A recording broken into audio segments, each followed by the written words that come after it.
Today's podcast is brought to you by Audible.com. Get a free audiobook download at audiblepodcast.com/Sorgatron Media. Over 75,000 titles to choose from for your iPod, iPhone, or MP3 player. And now, a word from Mr. Money in the Bank, The Miz. You are missing one of the greatest times of all time at San Diego Comic-Con. I'm standing here with a guy, probably Mike, who has a shirt that says, "This is what awesome looks like." I beg to differ. I like to look in the mirror and think that is what awesome looks like. However, some people are different. Maybe we needed your opinion. Obviously, you're not here, so, let Mike know and he'll let me know. Game over. Bye. Wrestling Mayhem Show.com.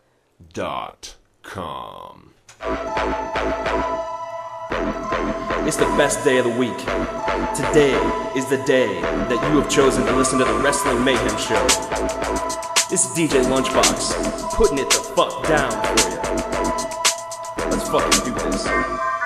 Monday night, you know it must be raw. Leaders being a whore and not wearing a bra. Seen his damn belt still spinning around his waist. I can ship at a rhymes on what comes out of his face. Tuesday night and it's EC Dub. Michael Q Knoxville join the club. If you're sick of the shit, scream out boo boo. This ain't EC Dub and we can tell that too.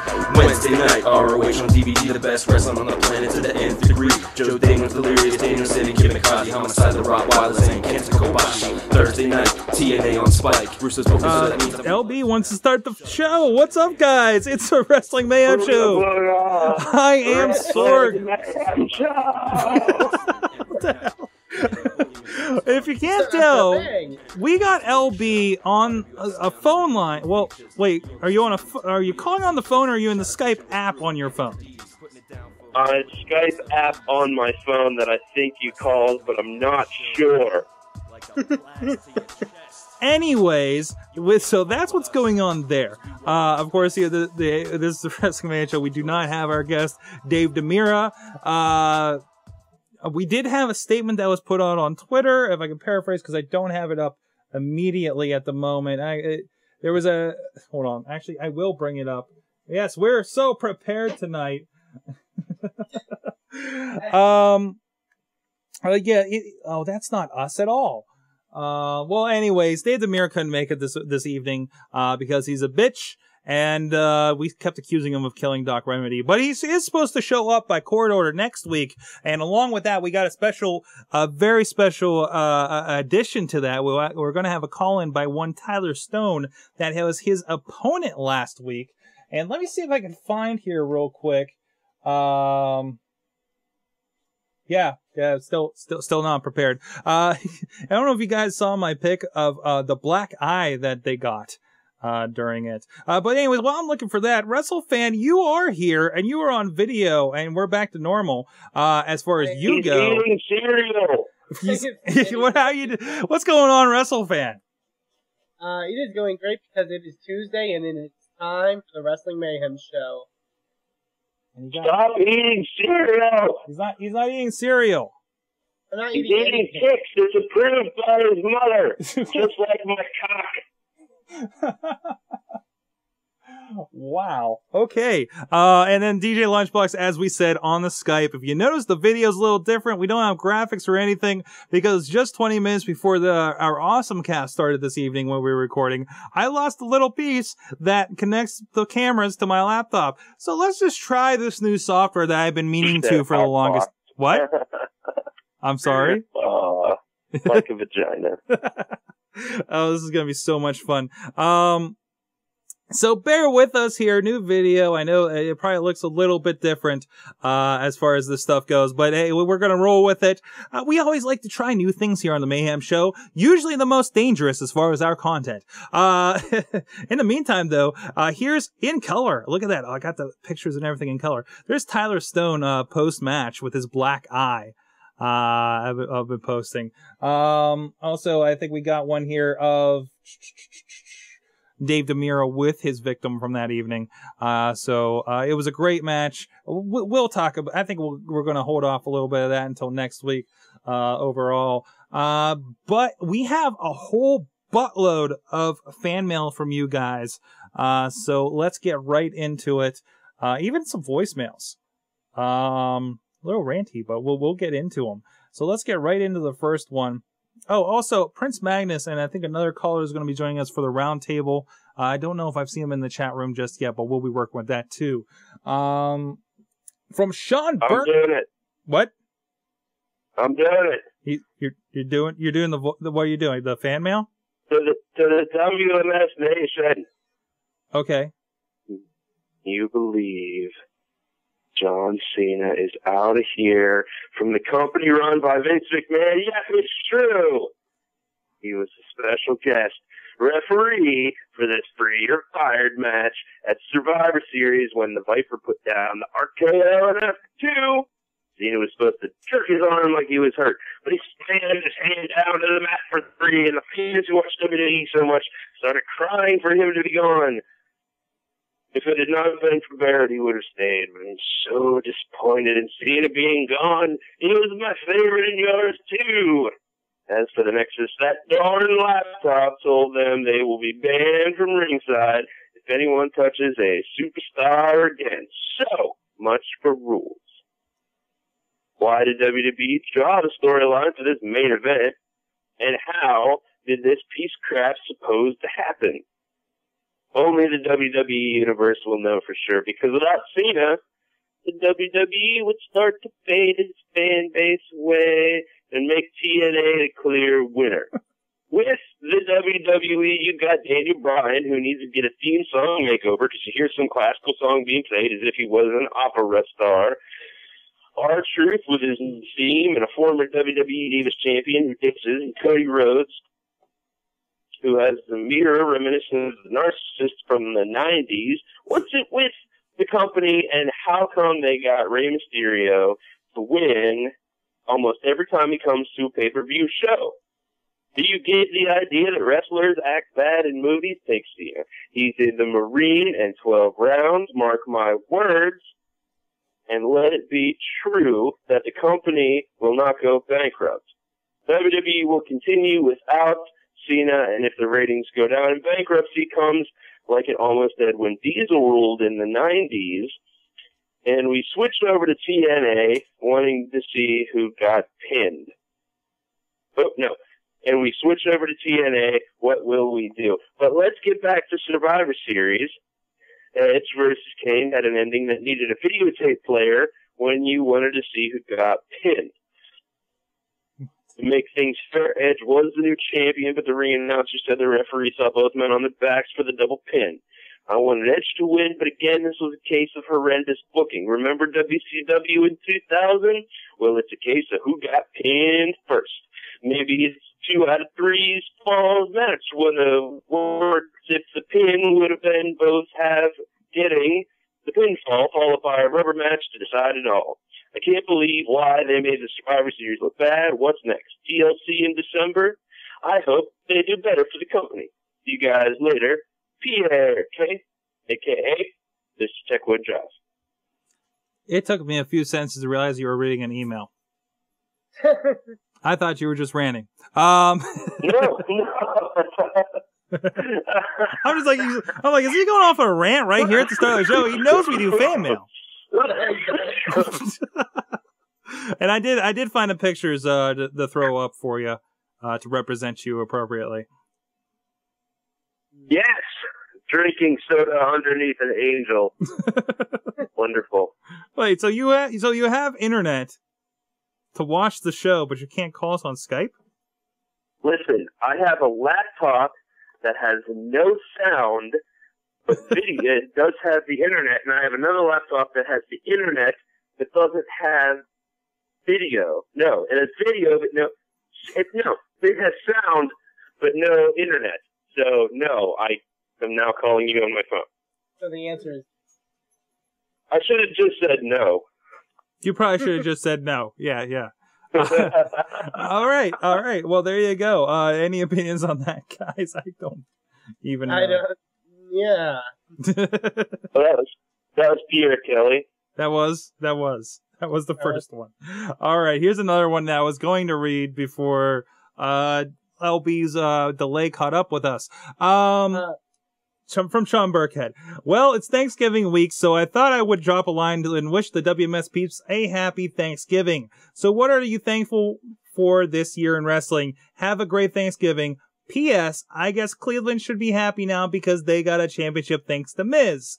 Now only if Cena was fired for real, then we could all be thankful.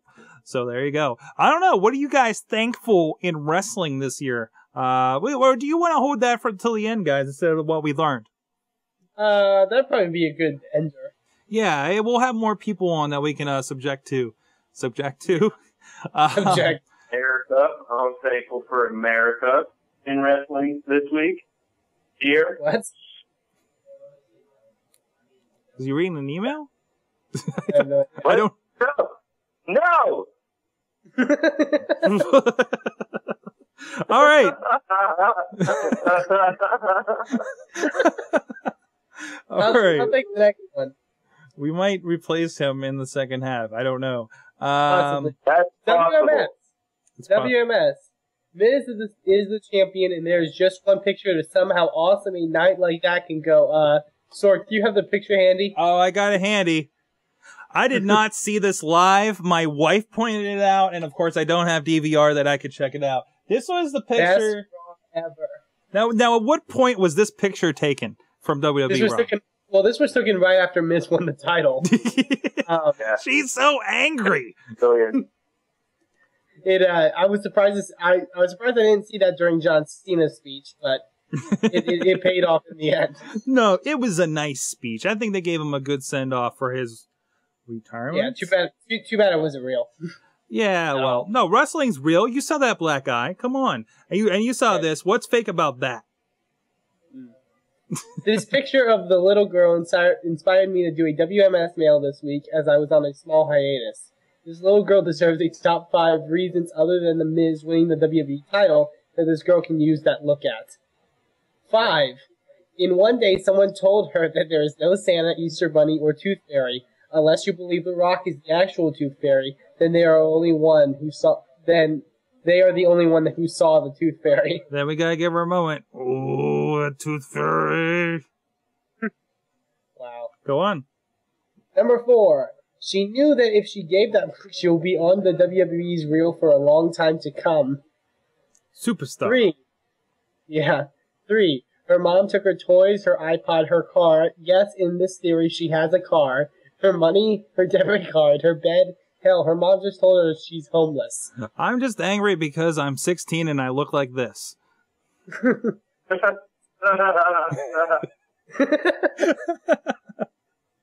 2. The Freaky Friday theory. She wasn't mad at The Miz for winning the title. Maybe she switched bodies with someone who once dated The Miz and saw that he won and got really pissed. I don't get this theory at all. And number 1, she is possessed. It looks like she's about to take Miz's soul. I think she did take mine as soon as I saw that picture. Until next time, being the awesome one because Mad Mike is dashing, the Riz. In honor of The Miz, I will cut off one Z. There you go. There you go. Fantastic. Let's see here. I'll get the next one. Unless LB wants to drunkenly do another one. You got it. Hold on. Let me All pull it up. right. I was looking at porn. Fantastic. Hold on. All right. There it is. Let me click on it. What's up, Mayhemers? That's the title of the email. And the email starts, what's up, Mayhemers? For starters, I'd like to state that after a few weeks of Monday Night Raw being a little subpar to me, I think the last 2 were great. The old school's Raw feel from everything to the guardrails to Piper's promo was awesome. But now on to this week. John Cena's quote-unquote goodbye farewell was hilarious to me, and we all know there's some kind of loophole for him to get back next week. Most importantly, however, was The Miz winning the WWE title. I'm glad he won it. Wasn't buried cashing in the Money in the Bank like some people said he would be. And the shot of the night was that one little girl with the angry face in the crowd. Hell yes. Just added to the awesomeness of the moment. Let's just hope this title ring is as awesome as it can be. Now, on to last week's interview with Mr. DeMarco and Chest Flexor. there has to be that has to be the single greatest interview in the history of the wrestling business. I laughed so hard at work, I had people stopping and staring at me. As a matter of fact, it was so good, I listened to it twice in 2 days. The second time I had my brother, a non-wrestling fan, listen to it with me on the way to work, and he had a blast listening to it as well. So thank you, WMS, for another great interview. Thank you, Sorg, WrestleFan, Dashing Mad Mike, and the Super Pimp DJ Lunchbox for a great podcast. Thanks again, Jimmy. Excellent. Excellent. I'm actually tweeting this. I think we need to track down that girl from the picture and see if we can interview her on the show. I think it was a boy. Was it a boy? Wait a minute. I saw that and I was like, is that a boy or a girl? Yeah, it could be. I don't know. No, that's a girl. Come on, that's a girl. That could be a boy. Oh, it very well could there it is. be. Could be. That'll be a mystery for another day. Let's see. What else we got here? I got that was, did you say who that was from? Thanks again, Jimmy. Romeo. Romeo Broodnecks. All right. Okay. Sure. Dashing Mad Mike mail. Awesome addition since he's not here. Of course, he goes back to his roots when he used to write emails. And we used to think he was from Canada for some reason. It's that guy who isn't here because he's making your mom come. Oh, while ensuring the fact that The Miz is awesome. It's Dashing Mad Mike. Now, I know that you're thinking to yourselves, self, how can this be awesome edition of Dashing Mad Mike Mail? All these emails are awesome. And yourself would be exactly right. Man, do I have to read all this self-embellishment? The email is special because WWE redeemed themselves from a shitty finish to Survivor Series and will hopefully end Now, I disagree right off the bat. I do not think that was a bad finish to the Survivor Series. Lost my spot. Friend of the show, courtesy of me, Dashing Mad Mike, and the voicemail. The Miz is your new WWE champion. Mayhem bump. And now from something great to something really, really bad. TNA. I don't think I've watched TNA this week. Just want to qualify that. Oh man, TNA, what are you doing? I mean, let's break down a few things, shall we? First of all, you realize that you can't show a wrestling match with a girl that lives in the mirror, so that's the step in the right direction. What? She doesn't live in a mirror. Angelina Love looked at her face to face. Okay. Oh, we're talking about the winner thing? Yeah. Okay. The Jeff Jarrett MMA deal? Wow. Okay. Is he feuding with Kurt Angle or Samoa Joe? Can you decide this for me, please? I think he just pisses them all off. Come on. And a win or fired match? Wow. Really? Didn't we just see that in WWE of sorts? Wonder where you got that concept from. What's that, Will? LB? And IWC. IWC? Yes. Just happened, of course. Also, a guest referee from a stable for one of his stablemates championship matches. These are great original ideas, / sarcasm. It doesn't come off when I'm reading an email very well, man. To be fair, I still think Flair, is the ref because I watched Impact on DVR and have no idea who won the match. And this weird 8-person intergender mixed tag team match, I don't mind the concept, but the execution was awful. Oh yeah, disqualification in a casket match. Well, that's TNA for you. Does Bubba Ray realize that they weren't the Rockers? They were the Legion of Doom, who, by the way, could also never be separated. Isn't that right, WCW? Okay, enough with WCW's retarded. Yeah, any comments? Did anybody else watch TNA? No? Yeah, anybody? I watched it, and I agree with 90% of that. 90% of that? What do you disagree with, then? Well, obviously, I disagreed with the winner thing, because they did she doesn't live in a mirror. Okay. And also, I actually like the 8-man tag, or the 8-person tag, opposed to the mixed tag they had the week before. So, yeah. Yeah, I need to catch up on that. Just like it determined I needed to catch up on SmackDown. Another good thing about TNA was during reaction that the empty arena match was also really good. Really? Between the Motor City Machine Guns and Generation Me. Cool. I'll have to go back and check that out. Okay, enough for WCW's retired kid sister. Let's talk about WWE and how awesome they are being. King of the Ring next week for the win. Prince Magnus and I will be having some sort of wager over who wins, provided Alberto makes it into the tournament. But just from the 4 Raw guys, Sheamus, Dakota King is my pick. Zeke, Brian, and Jomo, all of that is a win, especially since 3 of those guys had amazing matches at Survivor Series. Also, it's nice to see Caval finally get a win, and he had a good match with Ziggler at the pay-per-view. Also, by this time, he could be the IC champion, considering I heard that there will be a rematch on SmackDown. So they might not give the IC title to him after that kick he gave Ziggler at the pay-per-view. Oh yeah, what happened with the kick? Well, because he does Caval low-key.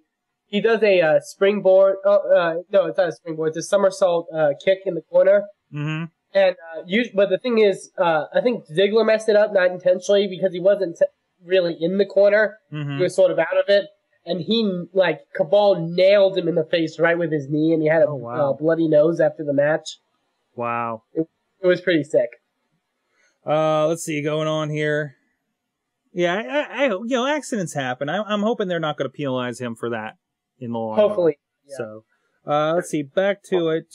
For all those people who said... They didn't penalize Alex Riley last night. Yeah, obviously not. He's up there. I mean, he's in a main event angle along with Miz. Let's say that WWE doesn't push the long stars. We are living in a world where all champions in WWE, save for one, are under 30, and Kane deserves his long title reign. And I'm sure his TLC match with Edge, guessing not a spoiler, will be awesome. Also, one last thing, CM Punk is gold on Raw announce team. Yes. He is a throwback to the old heel announcer. He had some gold moments. Yes, he did. When Brie Bella came out with Daniel Bryan and he called her a 4 at best. Yeah, 4 at best. And he acts like he doesn't even like Cole, who was really putting that's him the over. Funny thing, because I thought it was going to be because Cole brought him in. Yeah. They were going to, but he really provides. He's more of the Bobby Heenan of the group than anything else. Oh, for sure. And I'm really glad. We speculated and hoped they do that since he was going to be out for a period of time. And I'm really glad to see that they came through on it. Let's see here. Better for that than him just sitting at home. Yeah, exactly. He's somebody who can talk. Well, that's it for me this week, guys. And since instead of what we learned, we should say what we're thankful for. People are on the same page here. I'm thankful for the Mayhem universe. You guys are like my second family. Oh yeah, and I'm thankful that bastard David Demira will never be undefeated. White Alchemist being awesome and ending transmission. That's right. That's what he gets for leaving the Mayhem show. All right. And killing that bastard Doc Remedy. Okay, moving on. We have a voicemails. Are we out of? We did go through all the rest of them. Okay, let me prepare. Well, first we got one to follow up his own email. We got one from Mad Mike that I'll pull. It's that lady again. That was a little much. Okay, let's see. Mike, got rid of him. Voicemail and loading and go. Maybe.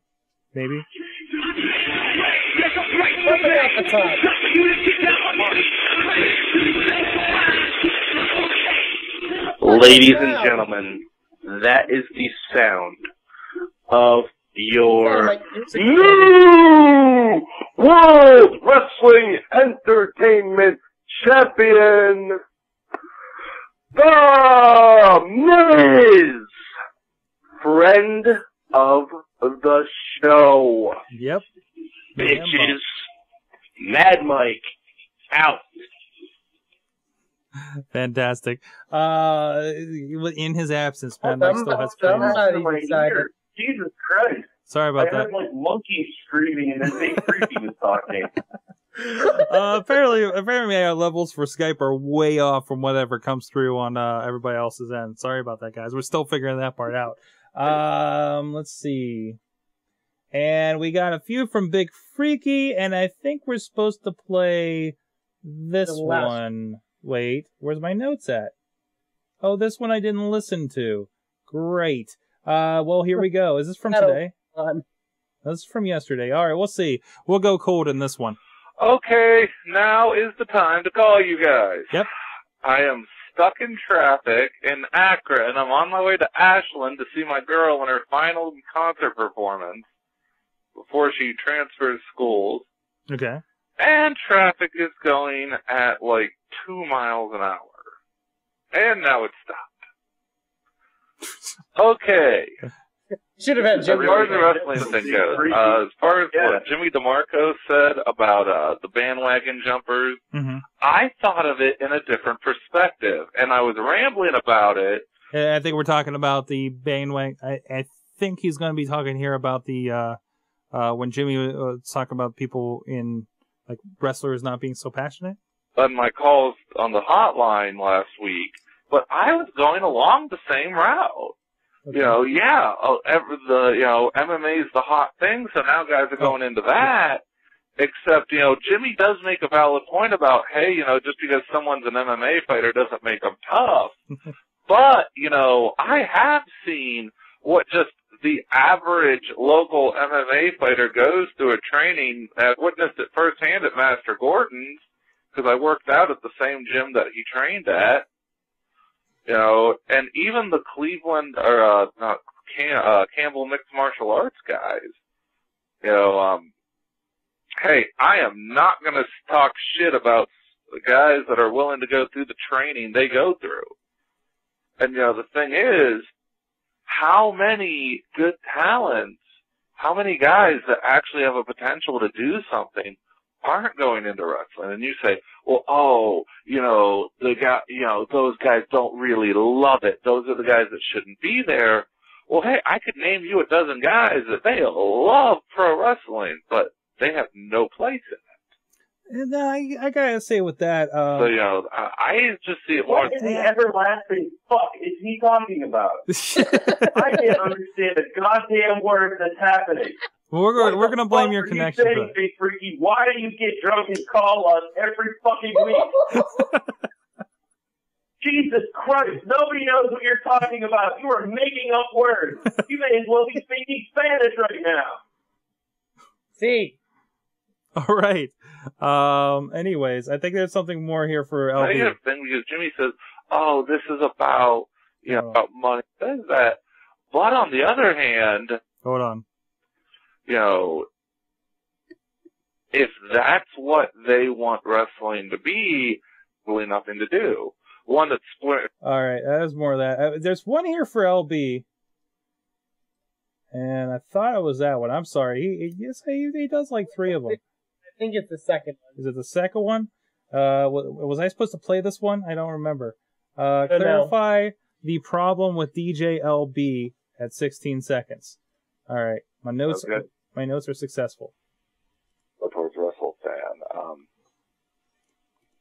as far as and let's get something clear in case I really feel crappy and don't call before the show with a hyped up one. Yeah, you did.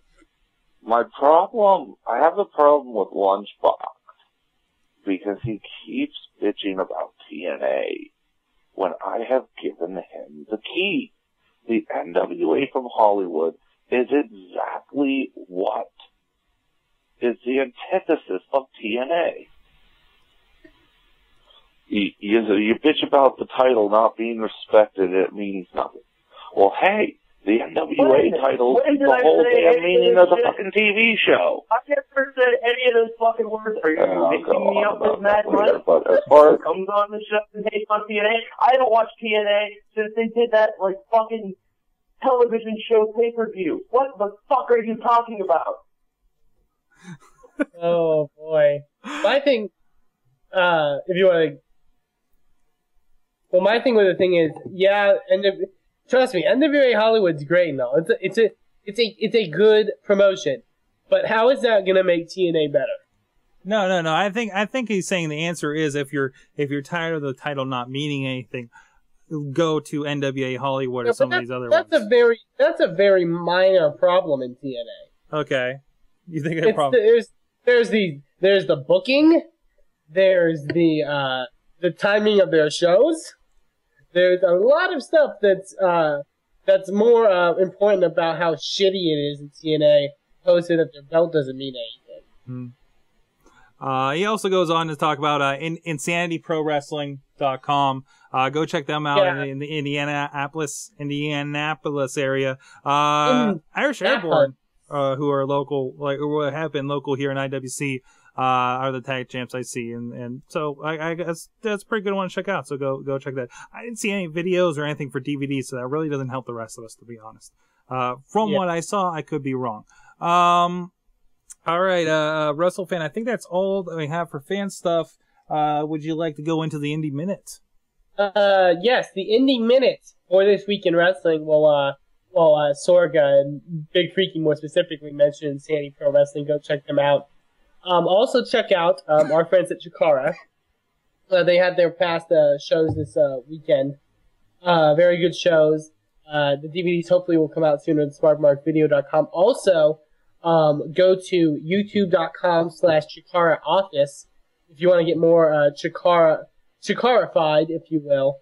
They have a new sort of mini show on their channel called the Throwdown Lowdown. Nice. Basically showing a clip each week, I believe, of a past Chikara match. Usually a more important moment in Chikara. It's hosted by this woman named Natalie, who is very pretty, is the word. Now, where is this at? So yeah, youtube.com/Chikara Office. And that's where they host they have their podcast, The Go-Go, every week. But they added this new show this past week, or today more specifically. Go check them out, and you get to see a woman in a Chikara t-shirt that is very. But you're very excited about this tight. woman in a Chikara t-shirt. It seems there's a little bit of it right there. There you go, a woman in a Chikara t-shirt. Apparently we. Wait a minute. Unfortunate moment between player Dove and Lindsay Dorado. She looks familiar. She looks very familiar. She almost looked. I said she looked a lot like Olivia Munn. She looks like Natalie Del Conte from CNET and CBS, to be honest. Apparently, her name is Natalie. Apparently, we just learned that we can't play videos over this system. They're just stills. But you can see behind me. There you go. And it makes sound effects too. It really is just clips. This is like a 53-second clip. Yeah, it's just short clips from past events in Chikara. Definitely. However, it is fun. It's really cool. Go check them out. youtube.com/Chikara Office. Also, go to Evolve had their 6th show in New Jersey this past weekend. Excellent. In the main event, Austin Aries picking up the win over Chuck Taylor. Was told to be a very good show. Once again, their DVDs will most likely come out soon. EvolveWrestling.com for more information on that. Go check them out if you are in the New Jersey area. And the big event that happened. Those DVDs are worth checking out too. I think with a lot of the talent on that show. Yeah, a lot of great talent there. And then also the big show that happened this past weekend, IWC's Winner Takes All event, was said to be a very great event. Of course, headlined by John McChesney defeating friend of the show, Delicious Jimmy DeMarco, for the World Heavyweight title. Jimmy DeMarco, in turn, losing his career in that match. Once again, from the fans of the Wrestling Mayhem show, we wish Jimmy all the best in whatever he pursues, sexually deviant or otherwise. And I, of course, I attended that event. It was easily the most dangerous show I've done on ringside. It was a really good send-off. I advise for anybody to check out the DVD, or I'm sure there'll be clips on YouTube or something. But their entrance for Jimmy DeMarco, somebody iced him. So we chugged Smirnoff. Dr. Scooter in the chat room, I think, is very aware of that. he got the streamer treatment, the ROH streamer treatment, hugely. There was a plastic bag thrown in the ring at one point full of condoms and vaginal dams that got opened up.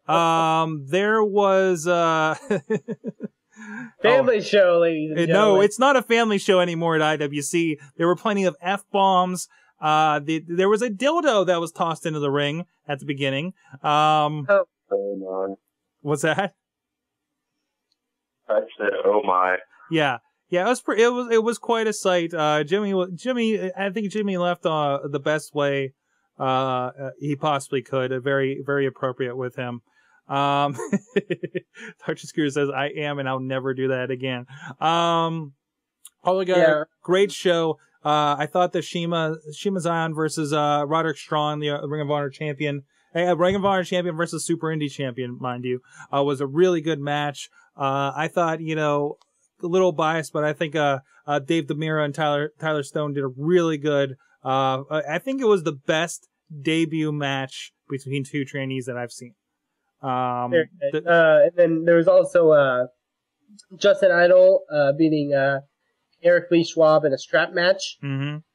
I heard that was good. I heard Flipping It Easy defeated the team of Hit and Run, who replaced Error Form, who apparently hailed from Toronto, so they warranted a USA chant.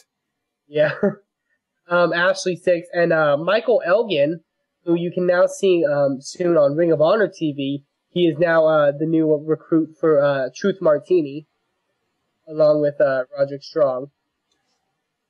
And then another great, the return of the Gambino brothers, I heard, after a year hiatus. Yes, friends of the show, the Gambino brothers have finally returned. I don't know what they did with those Los Dagos guys. Border issues, apparently. Apparently. So, altogether, a great show. It'll be up this week, I'm sure, from Digital Horizons. Definitely a highly recommended show. And I tell you when a show's shit, I tell you don't. I tell you don't buy the CMU show except for the commentary, because it's one camera and it's crap. And that's my opinion. It's crap that with the one camera shoots. It looks like shit. I don't care what Fed it is, if it's IWC, PWX, whoever else. If you're a one camera shoot, you're fucking amateur. Okay, that's my opinion. Yeah, fucking true. Yeah, it's a college fight fest. It's right there behind me. No, seriously. I mean, who wants to watch a wide angle of a wrestling show? And if there is, somebody there that has no backup, one camera, it gets bumped. Trust me, I know this from experience. There's no cover up. That's what you're getting on the DVD. You're lucky you have good commentary when I set my shit up. But still, it doesn't look good. Also, the views and opinions of Sorgatron do not reflect all the views and opinions of the host of the Indie Minute, Russell Fan, who enjoys indie wrestling, and Big Freaky, do not murder me. I'm sorry. It's just one of those things that bugs me, and it's been a topic recently, not particularly with IWC I hear or you, man. anything. Just make sure you lock your doors. All right, gotta get that security system going again. But no, I'm sorry. It's just one of those things that bugs me. If you're an independent wrestling federation or can we use federation anymore as anybody? Can we? That wants to kind of want people to buy their stuff. They gotta at least attempt to look professional, and it doesn't work with that. I don't care what money you're trying to save. You get back what you put in. Anyways, any other indie news before I put myself further in the hole locally? I believe that is it for the indie news for this week. So yeah, support indie wrestling. Excellent. All right, guys, we're gonna go to the break. We'll be right back with some additions to the discussion panel for this week. Since we are so lax in many of our peoples, we'll be right back. This is your Wrestling Mayhem show. Even though it's on a little bit of a delay, so this is going to be hard to do. Okay. Well, let's try and do this. Okay. I'm going to put my arms up like this, like I'm lifting you up, and you put your arms down. And then usually go backwards and then go in that direction. Today on the Wrestling Mayhem Show, we learn our alphabet and our right from the left. I think it's just because he's on TNA, because otherwise I would not be pissing off somebody that's only a few boroughs away from you. This is Chuck Roberts, man of action and ring announcer for IWC, and you are listening to the Wrestling Mayhem Show. You're watching the Wrestling Mayhem Show. This is awesome. Online at WrestlingMayhemShow.com. Wake up, you're getting poked. Hey guys, we're back from the Mayhem Show. We were supposed to have, I think, another listener debuting this week. We're going to do it by phone, but I can't for the life of me find his information. I blame the Facebook. So in lieu of finding him and his information to call him, I have poked him on Facebook. So we'll see if we can get that. Maybe we'll bring him in. But joining me. Side note on Facebook. What's also, that? If you go to Jimmy and Marco's Facebook page, there's a picture of him with his bloody face wrestling a bull. Wrestling a what? A bull. A bull. I believe that's. Of course. It's like a I don't know. It's not a centaur. Okay. All right. It's something special and magical. A minotaur? Maybe a minotaur. Could be a minotaur. All right. Yeah. Anyways, holy crap. All right, guys. We're here, and of course, you've heard a little bit of his voice. The Prince Magus has joined us once again. How you doing, sir? I am fantastic. I am just feeling great after last night's Raw. Oh, yeah. Didn't come off of Survivor Series with the best feeling of the whole wrestling industry. And last night kind of flipped it around pretty damn good in the end there. Now, granted, I only watched the last 2/3 of the Survivor Series, and are we just basing this? I didn't think it was bad. Mike didn't think it was bad. I don't think it was bad either. I think the ending was fine. It was him making a clear-cut decision. I think there was a no bullshit ending. There was nothing to complain about there, especially in a world where we get on TNA's butt so bad about it. So, why are people thinking that it was so rough? Oh, yeah, I'm sorry. I saw this in the chat room. I want to announce this officially on the show since we didn't do our full-on intro. The iPhone, the Wrestling Mayhem Show Gold app, for the iPhone, it will be coming out soon for the Android. I believe we have applied for it this week. As soon as I get more information on it, it will be coming, but steps are being taken for you to get on your droids and everything. So back to the question at hand. Sorry. So why does the wrestling community, it seems as a whole, I don't know, I haven't gone to all the sites, but seem to think Survivor Series was so bad then? I'm not saying so bad. Yeah. Because I kind of like you, I caught the last 2/3 of it. I was going to say, because the first 3 matches were spectacular, in my opinion. Okay, yeah, that's the word on the street. But as far as it's the Edge Kane match, kind of didn't really feel like it got to a molding point. Like they didn't.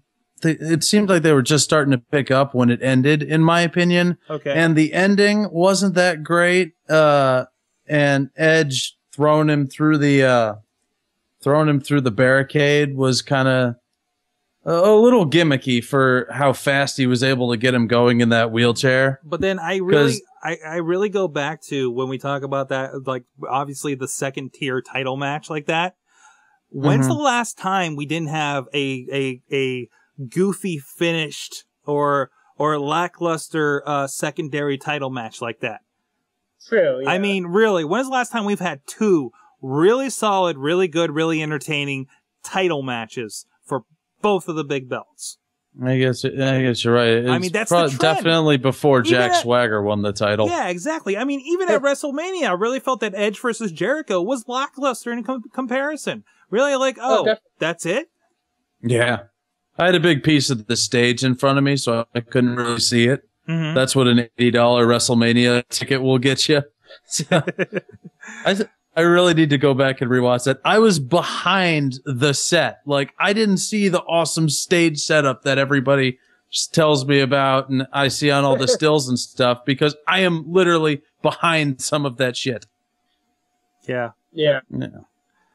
But yeah, I agree. The Kane Edge match was pretty lackluster from what I thought, but I think they're definitely going to continue it into TLC. But still, they had a Survivor Series match, and I thought the Survivor Series match was a good Survivor Series match. Now, the question for that, does the as far as the classic sense of the Survivor Series, do we care anymore? Because this is the third big elimination style match on a pay-per-view. We had one at SummerSlam, Nexus versus WWE. We had one at Bragging Rights for the Bragging Rights match, which is fast becoming a secondary Survivor Series. So yes, this really, I see why there was talk about them eliminating the Survivor Series earlier this year. Yeah. There could have been a lot more weight on the entire thing if Bragging Rights was in like March or something like that. Yeah. These things, I understand. It's cool to do an elimination style match, especially when they do the cross brand things, but move those way apart is my opinion on it. I mean, because if they were to still have, let's say, because apparently it's still up in the air, but if the Money in the Bank ladder match was to happen at WrestleMania, then it's a good thing that the Money in the Bank pay-per-view is down the line from that, is a good breath away when that can have been cashed in and everything could have been forgotten. Right. And I think like I maybe it would be good to put Bragging Rights like after the draft when they do the draft every year. But in my opinion, I agree. Survivor Series doesn't feel like Survivor Series, just like, Hell in a Cell matches don't feel the same. Yeah. And like all the, It's been diluted. All these gimmicks that were new and fresh in the late 80s, early 90s, late 90s. We haven't seen anything new really since the Elimination Chamber, have we? And it's same old, and there's no way. We're like, well, it wasn't as good as when Foley went off the cage. It's not as good as back in the day when we had the 5-on-5 tag team Survivor Series. And as far as putting weight on, say, just a Survivor Series match like we had here, I think it had more weight on that match than most of those Survivor Series matches have had in the past, even the main event one, because really they were just kind of throwing together teams, with maybe a common theme, like the Ultimate Warriors had face paint, whatever. But really, and that was the great part, because it was like, oh, it's throwing these guys in the mix and guys that you don't see after each other, for whatever reason, and again, we've had that problem where, as much TV it goes on now, we don't really, it doesn't even matter. Yeah. I agree. I agree wholeheartedly. And everybody's on the same boat. And this makes for a lackluster discussion. All right. Even Mayhem Missy, in the chat room says she thought a lot of the matches were pretty good. From what I saw of Bryan Daniel, against, I forget who he faced. Ted DiBiase. That looked decent. I mean, it's Bryan Daniel. I think he does, Daniel Bryan. Sorry. But I was in cause I did, I viewed the pay-per-view in different methods. And there was a chat like upside down? And people were really complaining about the main event since it didn't have, John Cena turning heel or, because it's like I take that, people complaining about it is the same thing when people complained when Christian didn't return at the Royal Rumble to help Edge. That one time when he left TNA. It's like, so you rather they just do something that you expected, the whole way through. I didn't expect John Cena to, I expected for him to. I was more than like 99% sure that Barrett was going to walk out of Survivor Series with the title. Yeah, but we knew what to expect if he didn't. We knew if John Cena got fired, how it was going to roll. It's of course he's going to do his goodbye thing on Raw the next day, but now he's able to just do the run-in like he did in the main event. Next week he's going to be at ringside or something like that because he announced online bought my tickets to Raw next week. Oh, jeez. So, yeah, so we know, yeah, the only people more surprised than the Nexus were the rest of us, clearly, from that one. I'm sorry, what was that, WrestleFan? I was saying he'll probably return like the Royal Rumble or something like that. It'll, Yeah, we can't have him return at the Royal Rumble yet again. So I know that's been the joke going around. Or you could. What's that? Yeah, I just don't see WWE ever turning John Cena heel. And I don't blame them because it's a smart business move. Oh yeah. Being the most profitable individual wrestler since Stone Cold Steve Austin. I mean, I'll admit the Jeff Hardy heel turn on TNA is great. Like Jeff Hardy as a heel is great, but that's pretty shitty business wise because there was a lot of Jeff Hardy fans. There's a large fan base for Jeff Hardy out there. Yeah, well, I think it's different too because Jeff Hardy has that fan base that's going to like him or hate him, regardless if he's a face or heel. I think your problem with John Cena is the little girls or little kids and the girls would be like, oh, I hate that John Cena. I think they're a little more impressionable to that, and that's the money you're going to be leaving on the table if you do that. Which I was angry because there was no crying kids during the John Cena farewell speech. I was waiting for that. No. Yeah. What's up with that? Instead, we got that other one. Yeah, but that other one topped it all though. Yeah. The angry face one. No, that was the real Raw GM. That's what happened. See, there you have the it. Raw GM was pissed because they thought they had everything under control, making that match, making the Barrett's Orton main event, and then all of a sudden the title changes hands that the Raw GM wasn't planning on it. And who would be more disappointed in the Raw GM's plans not going according to plan than said Raw GM? Hence, however, the little girl in the crowd was the Raw GM who had been sending in shit from her BlackBerry the whole night. Thank you. I'm convinced from the pay-per-view that Michael Cole is the Raw GM because when John Cena left the ring after the pay-per-view, the only announcer he hugged was Michael Cole. So That's supposed to be a kayfabe breaker, though. Use Michael Cole to get his job back or something like that. Now, here's a question, because Billy Kidman? Yeah, apparently is a producer now? Billy Kidman produces Raw and SmackDown. I had no idea, and I think a lot of people didn't, because that was really out of nowhere. I didn't know. Billy Kidman. Like, Billy Kidman, I thought he was... He's also apparently trained Sheamus and Wade Barrett in FCW. Wow. I didn't know he got a job back. Like, I thought that was really off-color comment because I thought something happened with Billy Kidman, like he hung himself or something. I wasn't aware of that. But hey, good to see that he's still working because I mean he was a good talent back in the day. Yeah, that was. It's good to hear that there's somewhere for these guys to go after they put so much into the industry, and they don't have to. They don't have to become Mickey Rourke in The Wrestler. Yeah.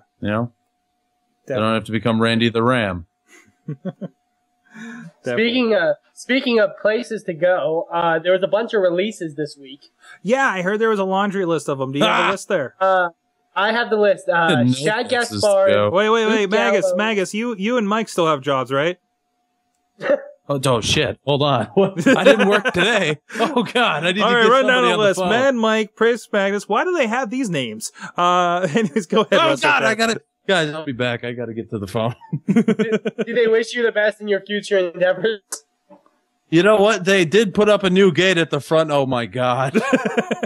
Is that even how they let go the video people? They wish them the best in their future endeavors.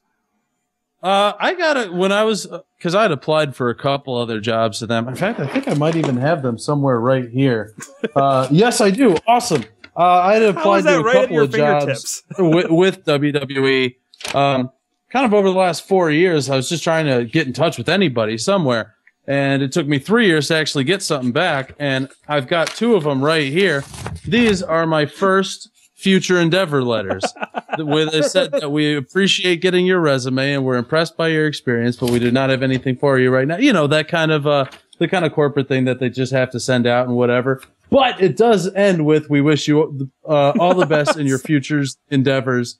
Thank you in advance for your continued interest in World Wrestling. Sorry, along with that, have you seen that there's a T-shirt out about being future endeavored? Well, that's inevitable. And honestly, I forget what the Mayhem Missy, if you're still in the chat, your I Hate Heel shirt. I think you got that at the Jakara show where we found that group. I think it's Gimmick Tees, is it? But they actually have a picture of people that were let go by WWE in the Future Endeavor T-shirt. Nice. Wow. Anyways, well, they'll have 6 more on the list. Shad Gaspard, Luke Gallows, Vance Archer, Caitlin Croft, and Tiffany and Jillian Hall. Now, Tiffany wasn't surprising because she had that run-in with the domestic abuse with what's his face? McIntyre. I don't know why I confused him for Ryan Mitchell for a moment. Anyways, they're very similar. What were you saying there? But the one I was surprised with the Jillian Hall one because I heard news that she was going to be working in FCW. Well, maybe she got Future Endeavored so she can go to FCW because I don't think they keep them under the same umbrella. Right? But, I don't think so because last time I checked, Shad and Kaylin Croft were still working for FCW. Even though they were but Jillian was supposed to be going down there as a trainer, I thought. Yeah, that was so the that last might be a little different as far as because I think at that point, like I don't think Steve Kern and all those guys officially get a paycheck from WWE. I think it's one of those WWE supports to FCW. Which, I mean, that's how I think the business arrangement is. I could be completely wrong here. But from what I've read into it, that's the way it seems that relationship is. And of course, they got a good relationship as far as like sending WWE stars down for their shows and everything. So, I don't know. I was sad with the Kaylin Croft release. What happened with the Dude Busters? Oh, the Dude Busters! Saw great things for them because they were one of the few tag teams left. So yeah. That's why they had to go. They were a tag team. You can't have those. Tag teams are like roaches in the WWE. They're not really doing anything, but you can't have them around. That's gross. So of course he had to go. Though his partner Trent Beretta had a pretty good match on Superstars with Kurt Hawkins. Nice. That's really appropriate. Who apparently also still has a job. That's really appropriate. Because they really, I feel like they're the new Major Brothers. Yeah. And also, Luke Gallows was also pretty sad since, he was put with a pretty shitty gimmick in the beginning. And then, Festus. He actually kind of made something of himself when he was with CM Punk. It's kind of sad that the majority of the people that were in Straight Society weren't able to springboard off of it. Yeah. Serena, of course. Now him. Is Joey Matthews still employed? I'm not aware. I haven't heard anything. No word of his release, so I'd assume so. He was surprised when they brought him back, I thought. So yeah. Like the Luke Gallows thing, it doesn't surprise me though. Oh, sorry, Russ fan. As Hot Wheels said in the chat room, Lance Hoyt went bye-bye. Which actually was surprising because he made it in the SmackDown vs. Raw game. Yeah, well, you're going to have... And Alberto Del Rio hasn't. Yeah, surprisingly. I'm pissed about that. Yeah, interesting. On Twitter, CM Punk actually did post a notice about Luke Gallows on Friday. Days like today bum me out, he says. Gallows many times was given chicken shit and turned it gold. He has heart, hustles, and loves wrestling. See you at TNA, Luke Gallows. I don't know if I'd really call the new masked Kane gold, but whatever you say. When Festus was the new masked Kane, May 19th and all that. I don't know if I'd really call that gimmick gold, CM Punk, or what he made out of it, but you know what? I think that's more of a reference to Festus. Really. Yeah, I know. Yeah, well, actually, Gallows was around the company for since about 2002, because when we were going through old videos, I was looking at this. It was a little promo video package for Tough Enough 4, I think, and it was all the sent in home videos from people, and he was definitely in one of them. He was one of the faces that popped up. as was like Justin Roberts and Skip Sheffield and a couple others. So first there was that, and then I think it was in like 2003 or 2004, there was, you know, just one of those moments where they needed a bunch of cops to run out to the ring and, you know, take a suicide dive from Undertaker or something like that. And he was clearly one of the guys in there. So Luke Gallows quietly made a 8 or 7 year career out of the WWE. He had a long run, and it is true he never really got a chance, but Dude, just to be in there and collect that check, you know, I mean that's still something to be able to hang in. You know, as tough an environment as WWE can be to some, you know, that's still saying something as far as he goes. Yeah, absolutely. Hats off to you, Gallows. You kept your stuff for a while, and he got you know, and I don't think it's such a big thing to be let go in one of these cuts, you know, because that's just we can't think of anything to do with this guy. Let's just go ahead and trim the fat. You know, I mean, because so much good talent gets booted out in that. I mean, Charlie Haas was booted out in one of these cuts. Wasn't Shelton Benjamin at one time? You know, I mean, it's, you know, maybe it's attitude, maybe it's something else, but as long as he doesn't burn his bridge, you know, he could have a chance to come back in some form one day. I think a lot of these, like we see with TNA, I think a lot of these guys are let go to make a little bit more money on the indies, you know, because you know, obviously they're more valuable at that point. You know, they've done them a favor at that point, and you know, they're like, hey, we'll bring it back when the time's right. You know, I think that's kind of if you love them, let them go kind of a concept that WWE and TNA employ in that regard. So yeah. Now, were any of these other releases shocking to either of you guys? Or not shocking, but, you know, caught you a little off guard? Only Big Dick what? Big Dick Johnson. Yeah. Big Dick Johnson, that was the only surprise. How did he not keep a job? Yeah, exactly, you know. There's not a lot of room for obese banana hammocks on PG TV. Yeah. He's not coming up too much. I gotta say, he was a writer, so that kind of surprised me, so. Right. Well, Goose Mahoney got fired. Who's that? He was a referee. Okay, that's the referee I saw mention this headline then. Okay. Yeah, he was in there.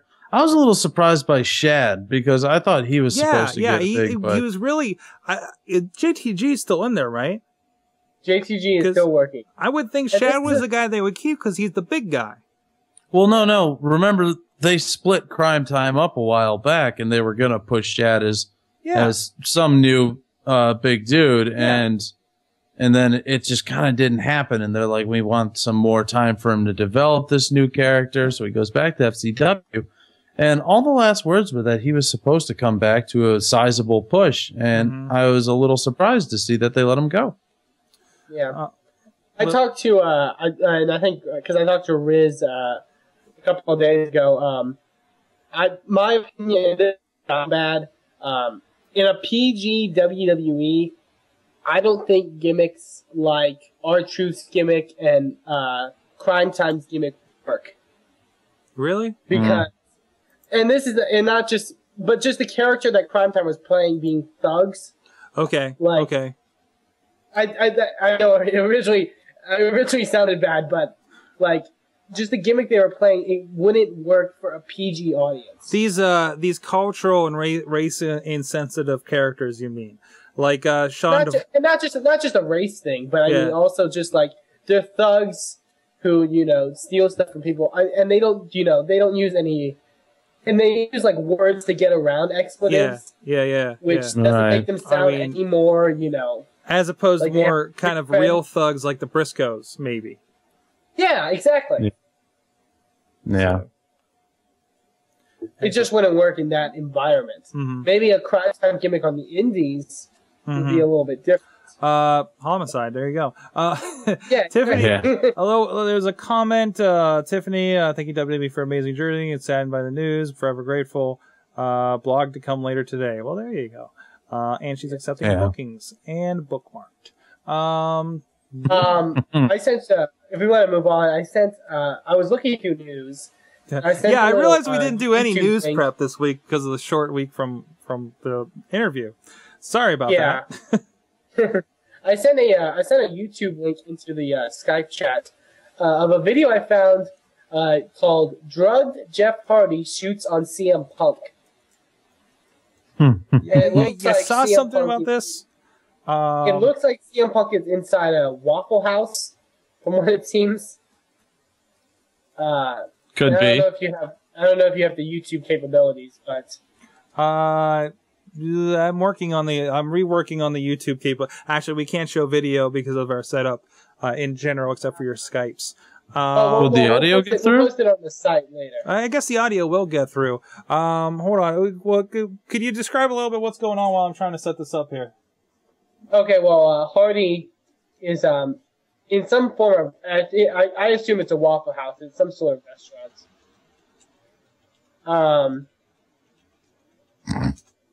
Because Jeff Hardy lives at Waffle House, as we know. Okay, I think we since his house burnt down with his dog. Okay, I took you off video here for a second, Magus. So don't do anything visual. All right, no problem. Pants are going off. Oh, whoa! It's only got 300 views, really? What the hell does straight edge mean again? The first ever straight edge. Hold on!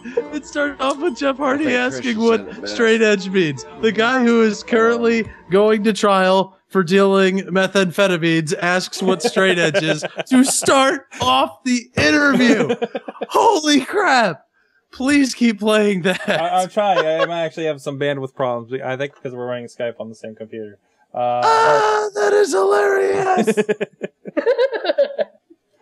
Oh my god. Jeff Hardy, man, you couldn't come up with this shit. I think you're a nerd. Like, I get cocky every now and then. I'll say, you paid to see me, you paid to see me. There's a lot of background noise in this video, and it's actually having trouble loading.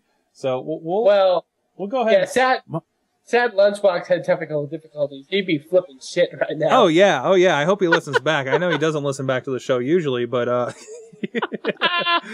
so there you go. I think that pretty much colored the entire thing, and you can go check it out. Really, just Jeff Hardy shoots on CM Punk on Google brings it right up for you guys. He doesn't know what straight edge is. Why was he even doing this? Hardy also clarified that he left wife. Oh, this is the other thing. Matt Hardy also says he was released 2 weeks before it was announced. Comments on whether he believes WWE changed its Soma policy because of him. He actually went into what the hell? Went into effect 2 weeks before acknowledged by the company. Hardy admitted he used muscle relaxant, but said that he has not taken more than what is prescribed by a physician. However, he does believe WWE amended their wellness policy, at least partially because of his situation. Wrestling interview over at fanhouse.com. This is courtesy prowrestling.net. Wow. Hardy also clarified that he left the White Plains house show event because they were drug testing that day and he could not urinate. And there you go. Could not or he would not. That's the thing. Yeah. Well, wait. It says it said could not. So. Yeah. Which means would not. What is with the Hardys? Why have this is what happens when you grow up in the backwoods of Carolina, hit your head too many times on a trampoline before you even get in a real ring, and there you go. But anyways. I'm also looking at reports that at the Survivor Series backstage, Dean Malenko he's a WWE agent currently, but he made his return after suffering a heart attack. Apparently this past month, but he was at the building for Survivor Series in Miami. So apparently he is doing A-OK now. Okay. Good for Dean Malenko. Yeah. Don't want don't want to die on this. Not a good time. News I found: Kevin Nash comment on Miz winning the WWE title. I saw this. Oh my God, fucking Kevin Nash! WWE told the world that their shit is a work with Miz as champ. Wow. Wait. I'm sorry, you're breaking up a little bit. I don't know if it's your connection or anything. I'm trying to find. WWE told the world that their shit is a work with Miz as champ. What? Why? Yeah. You know what, Nash? we know you're pissed because his career is less than like a quarter of what yours has been, but he's already got 4 times the amount of moves you ever had in the ring. Probably even more moves than your video game character has ever had in the ring. Kevin Nash. You almost drove WWF into bankruptcy when you were Diesel and you were on the top of the goddamn ladder. So what the hell are you talking about, Kevin Nash? You're so desperate to mean something in 2010. You don't. You don't, man. Really? Just deal with it. Live on your retirement money. Just be cool. Stop being such a Kevin Nash. I'm sorry. Holy crap. And really, Miz being champion is what proves that WWE says their shit is the work. Oh, not anything like David Arquette winning the title doesn't prove that. Because that was a good idea. That was totally believable. Yeah, exactly. And Miz worked to get where he is. Yeah. We need to put that in context. He wasn't given anything. He's barely even like he's barely what comes in most of the time, because now most of the time some guy will come in, will be like, this Jack Swagger who is some super college athlete, or it'll be David Otunga who's a crazy ass bodybuilder, and so he's huge and stuff like that. Miz kind of just came in as a guy. I mean, yeah, he had the stepping stone of Real World, but he came in as kind of a regular guy who was pretty athletic, and he honed his craft. And remember, like when Morrison and Miz first started out together, holy crap, we all hated Miz. Everybody hated Miz. We thought he was terrible. And he's worked his ass off. He's gone from being, getting his ass kicked by JBL and being forced to change in the bathrooms, not being allowed in the locker rooms, to WWE champion in a span of like 3.5, 4 years. Yeah, and it's because he worked his ass off. He wasn't born 7 feet tall, Kevin Nash. Riz says Miz doesn't have creative control like, oh yeah, Kevin fucking Nash. And it's I'm sorry. I think the Miz epitomizes what WWE is about, which is entertainment and personality.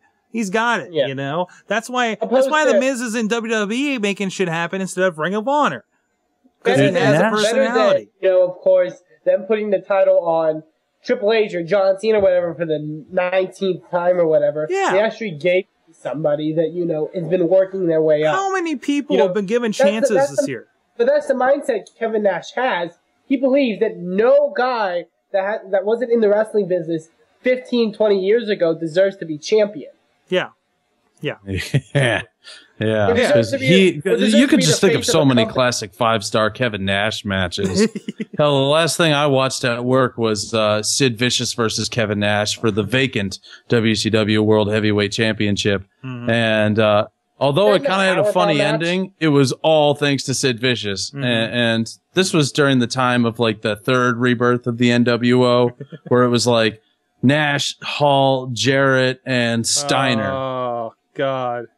Yeah. So that's about where we are right now. And Nash, man, you must be remembering something that everybody else is not, because he just didn't give a shit. I had him in an episode. He was on commentary for Scott Hall's match with Sting, and Scott Hall is just overselling the shit out of Sting's punches. Mm-hmm. And Nash totally says live on the air as an announcer, he says, well, it really looks like Scott's fucking around now.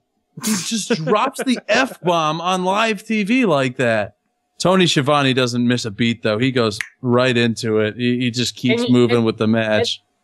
And then he wants to talk about wrestling being a work. Yeah. Mm-hmm. Yeah. Oh my. No, during his match. All right. This was actually pretty funny. He was wrestling Chris Benoit, so nobody will ever see that match again.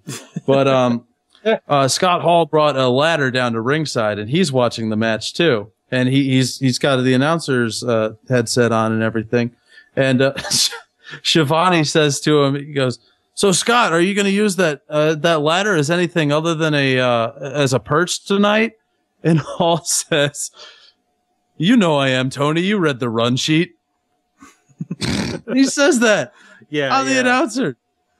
Yeah, those were the days when the kayfabe was dying off. Yeah, and it's like, how much is wrestling not a work that Nash with his blown ass knees is still having matches, Come on.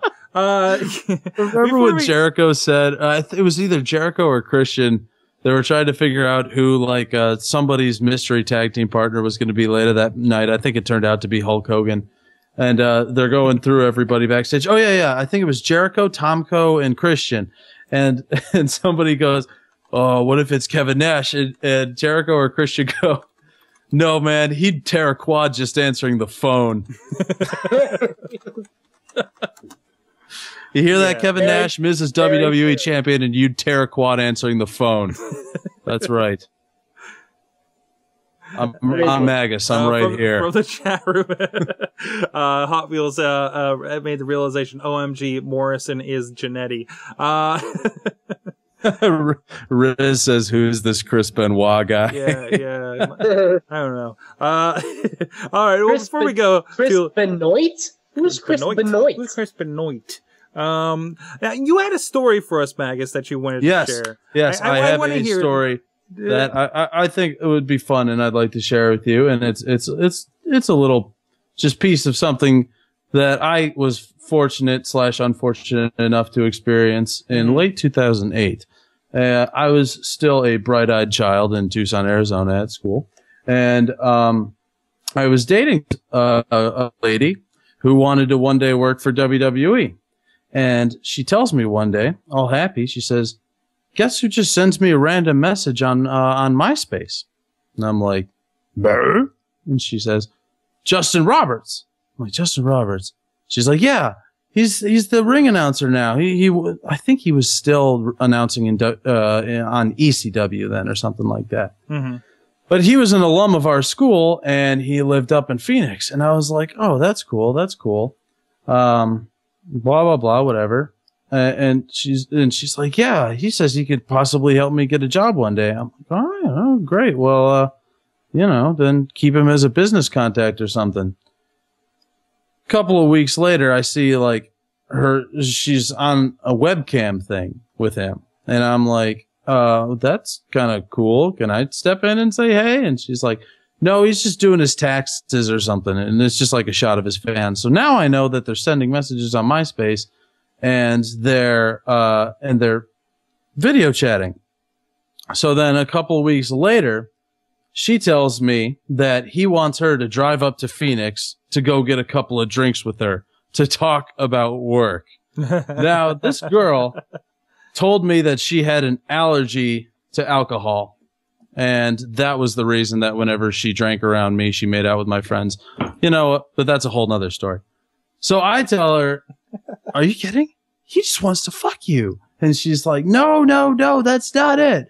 I'm like, no, I don't want you going up there. I know what he wants to do. He wants to fuck you.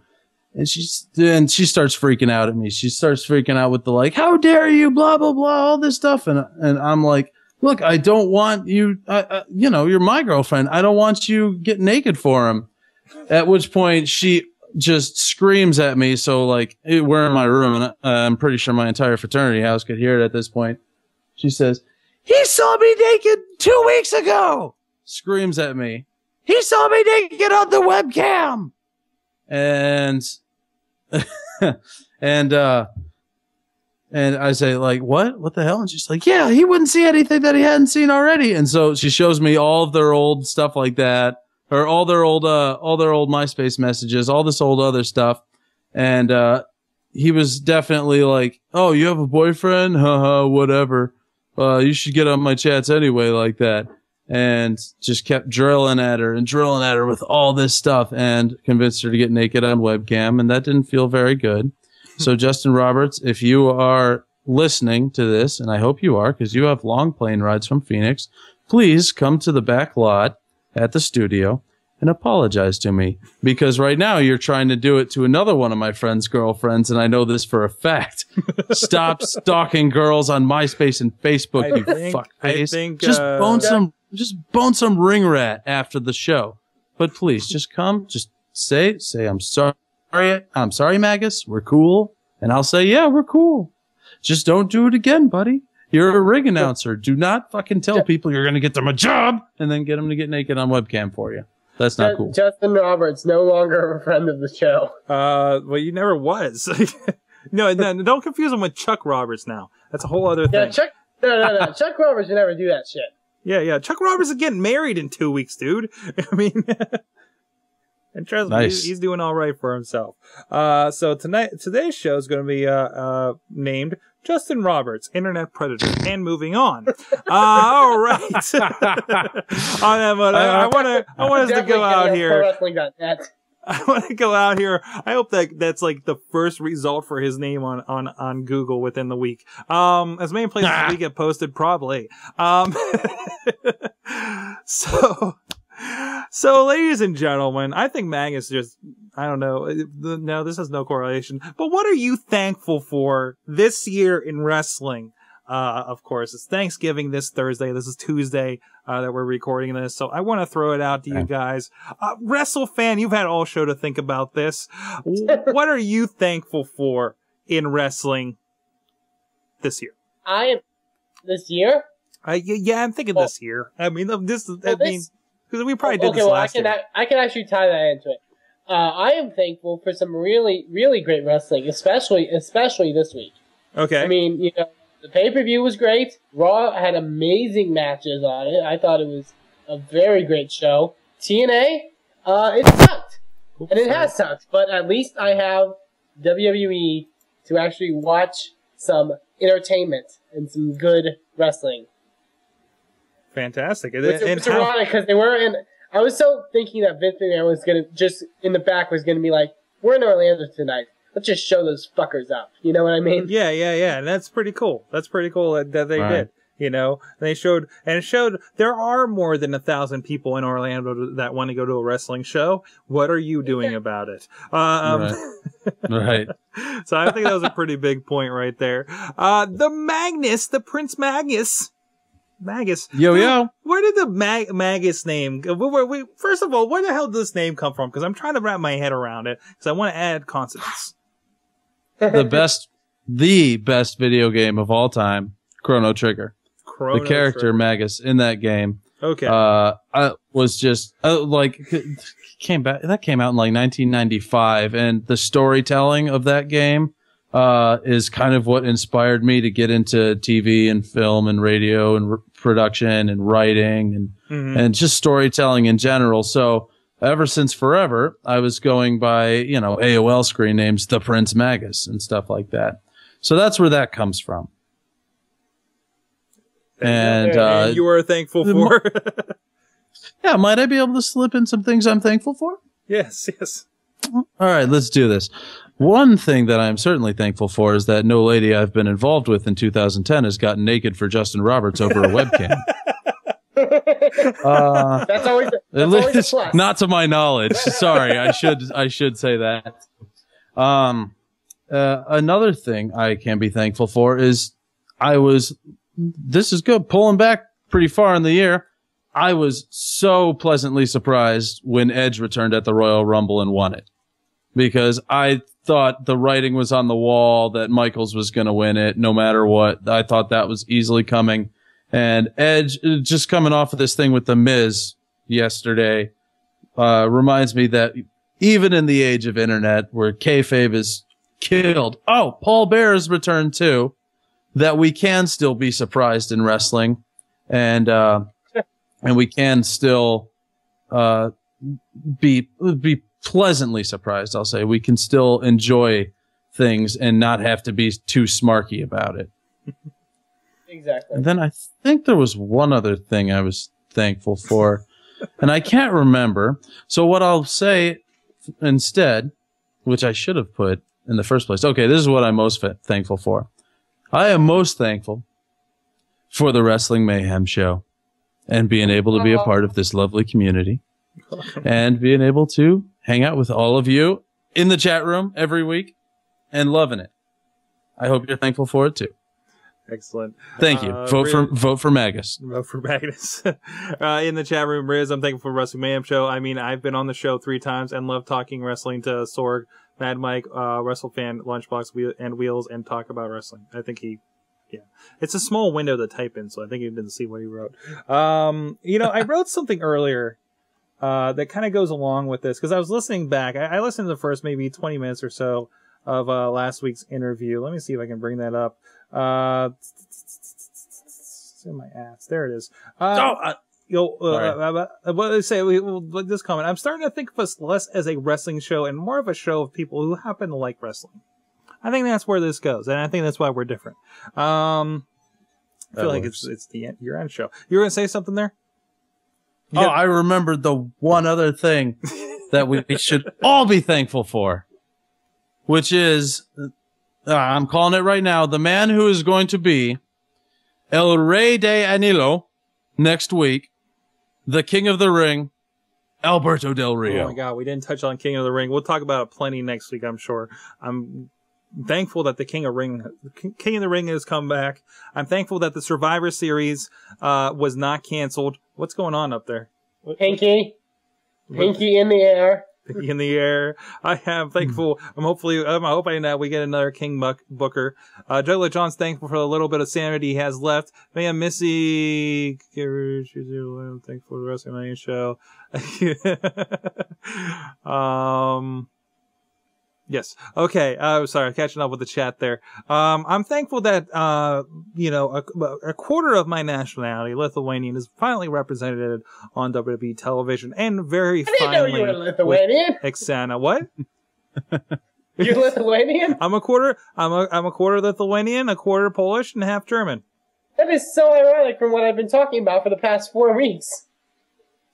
Did I mention this? Thing, or however long she's been on TV, I don't know. That's why I've been all about her, you know? No, Oksana I thought was great, and I hope that her being taken off NXT, even though I see that as I have Joey Styles Twitter up, Joey Styles has apologized yet again for revealing that she got booted off, even though it happened 3 hours before it was streamed. So there you go. Also, another thing I'm thankful for from last night's Raw, Tamina. Tamina? Yeah. Oh, yeah. That's not bad to look at. I'm thankful that Santino has found love again. Mayhem Missy is thankful that Danielson and Low Key made it to WWE. Yes. I'm thankful that we got to see Bryan Danielson live before he went back to WWE up in Cleveland there. Tamina. There's smiley faces from the Riz. Tamina. All right, guys. Well, guys, this has been your Wrestling Mayhem show. Please check us out. Again, no Tyosis. We're on a new system here. We'll be working on that. Please check us out. WrestlingMayhemShow.com. Join us on Twitter at Mayhem Show. What? I said .com. Okay. Sorry, he's a little lower, but that's all right. And, by the way, also, we Twitter and Facebook and all that stuff. I also have a blog. If you want to check that out, we haven't checked that out for a while. YouTube.com/WrestleFan2000. Check that out. That's right. That's right. Wow. Why wouldn't you want to? Subscribe.